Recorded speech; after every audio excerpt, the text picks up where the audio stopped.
practical steps to make certain they do not receive unsafe or unsuitable food. You must ensure that food is not contaminated when it arrives at your premises. Food is contaminated if it contains insects, rodent droppings, glass, metal, or other foreign matter. When food is delivered, do not let the delivery person take charge. Check that food is covered when it arrives, that packaging has not been damaged, and check the best before or use by date. Do not accept food if the use by date has passed. If you think the food is contaminated, contact the supplier and establish whether it is to be returned or destroyed. Always notify senior management when rejecting food. You must know the details of the supplier delivering food to your premises and what the food is. You will need to provide this information to an enforcement officer if any food is found to be unsafe or contaminated. Don't accept food unless you can identify it and trace it back to its supplier. You must ensure that you do not accept delivery of potentially hazardous food that is not at the correct temperature or that has been outside temperature control for longer than safe time limits. Some examples of potentially hazardous foods are raw and cooked meat, seafood, dairy products, cooked rice or pasta, eggs. Make sure raw and cooked foods are not kept together during the delivery process. If food should be chilled or hot, check the temperature when it's delivered and make sure that cold food is below 5 degrees and hot food at or above 60 degrees. Ensure frozen food is hard frozen. If food should be delivered within safe time limits, you should check the records of delivery departure and arrival times. Reject potentially hazardous food delivered to your business, which does not meet the receiving food safely requirement.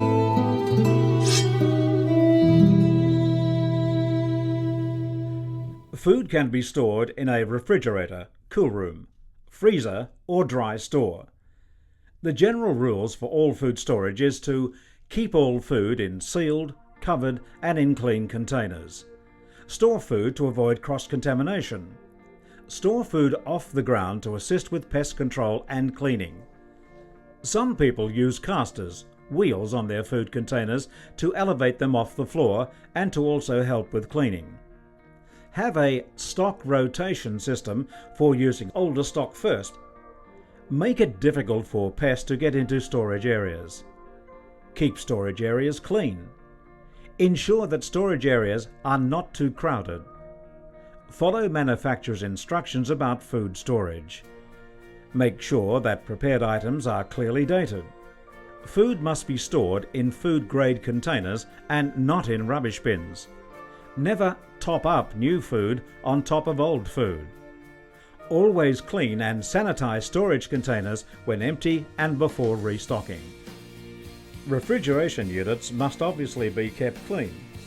All high-risk perishable foods must be stored in the fridge, cool room or freezer. The inside temperature of the refrigerator should be checked regularly with a thermometer. The fridge should be 5 degrees Celsius or colder and the freezer minus 15 degrees Celsius or colder. Cover and date all food before putting it into the fridge or freezer. Store all food off the fridges and freezer floors and place raw food below ready-to-eat food.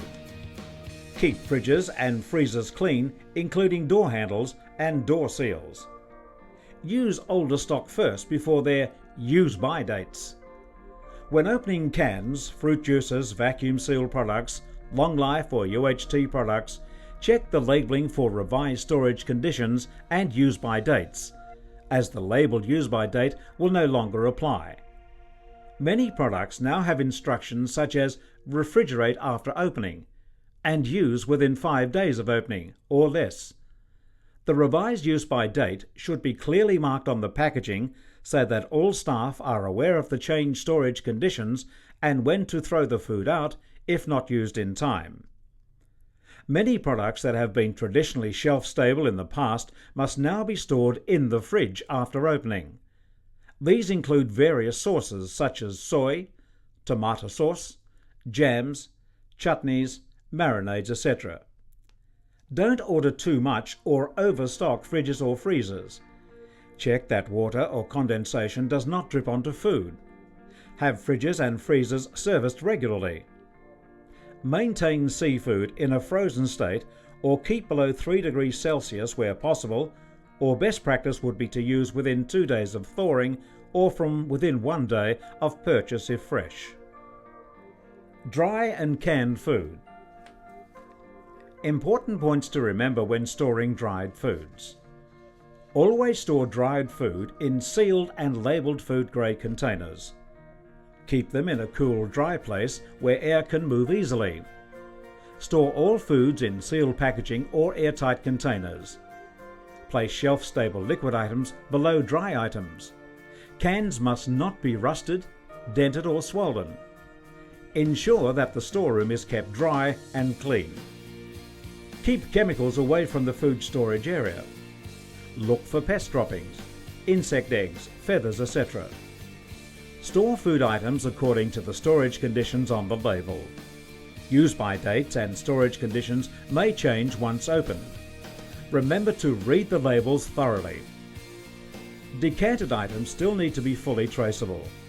Use-by dates or best before dates details should be indicated on a monitoring record or on the container. Please note, garbage bins and rubbish bags are not food-grade containers. Stock rotation ensures that the older stock is used before the newer stock. It is also a useful way of checking use-by dates. The fresh stock needs to be placed in a position where the older stock will be used first. Any out-of-date stock must be removed and discarded. Placing the older stock at the front usually ensures this. This is called FIFO, first in, first out. Single-use items. Keep single-use items in a safe and suitable place to avoid cross-contamination risks. Plates, bowls, cutlery, cups and containers for selling food that are made for one use only must be disposed of and never reused for that purpose again. It is illegal to rewash and reuse single-use cutlery, bowls and plates. It is advisable to ensure all containers once used are disposed of to avoid accidental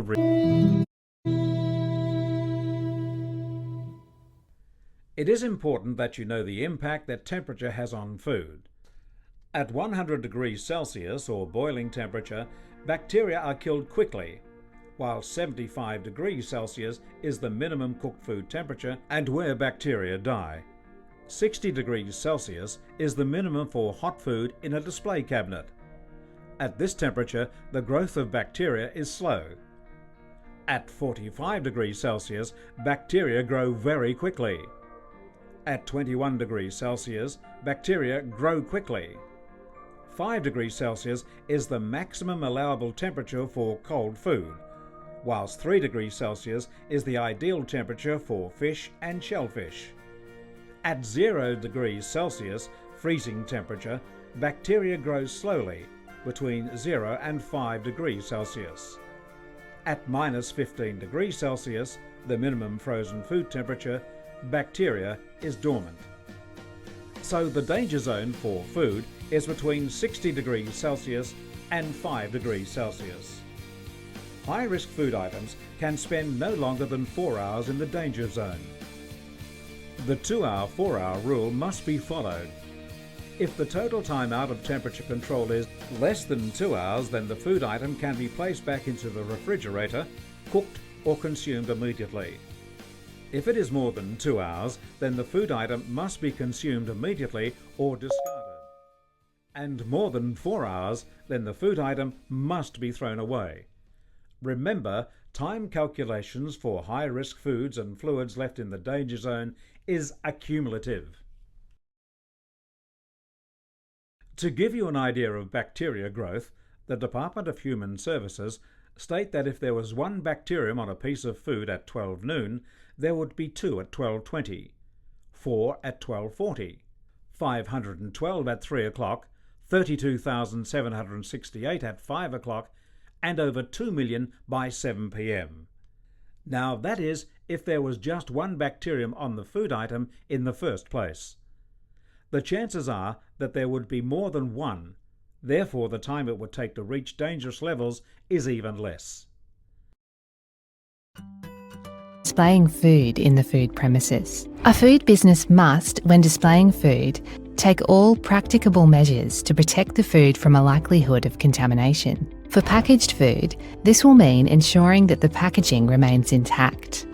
For unpackaged food, in the case of non-ready-to-eat food, such as raw meats and fruits and vegetables, such food should be protected from contamination by dirt, dust and pests.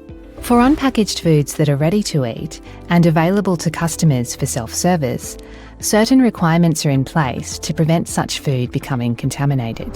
Unpackaged, ready-to-eat food are the types of food found at small guest boards, buffet-style restaurants, self-service salad bars, self-served confectionery and nuts in supermarkets, also self-served nuts and chips at bars. One requirement is that these foods on display be effectively supervised, so that any food that is contaminated by a customer or is likely to have been contaminated be removed from display without delay. For example, if a customer coughs or sneezes near the food, or touches food and then puts it back, or the handle of the utensil falls into the food. Another requirement is that separate serving utensils be used for each food, or that the food is dispensed using such a method that minimises the likelihood of food being contaminated. This will help to ensure that the customers do not handle the food, and also prevent the risk of transferring contamination from one food to another. The final requirement is that the protective barriers be provided that minimise the likelihood of contamination by customers. Such protective barriers should provide a barrier between the customer's breath and the food on display. This may take the form of a permanent barrier over a tray or uncovered food, or simply keeping lids on the food, which are replaced by the customer directly after use. In the case of ready-to-eat food that is not intended for self-service, such food must not be displayed on any counter or bar unless it is enclosed, contained or wrapped, so that the food is protected from likelihood of contamination. When displaying both raw and ready-to-eat foods, such foods must be kept separate, so as to prevent the contamination of the ready-to-eat food. For example, barriers may be used in the display cabinet to separate such foods. When displaying potentially hazardous food, such food must be displayed under temperature control, that is, cold food at or below 5 degrees Celsius and hot food at or above 60 degrees Celsius. Potentially hazardous food that is being displayed above 5 degrees Celsius and or below 60 degrees Celsius for more than 4 hours is to be discarded. When displaying food that is intended to be displayed frozen, the food business must ensure that the food remains frozen during this time.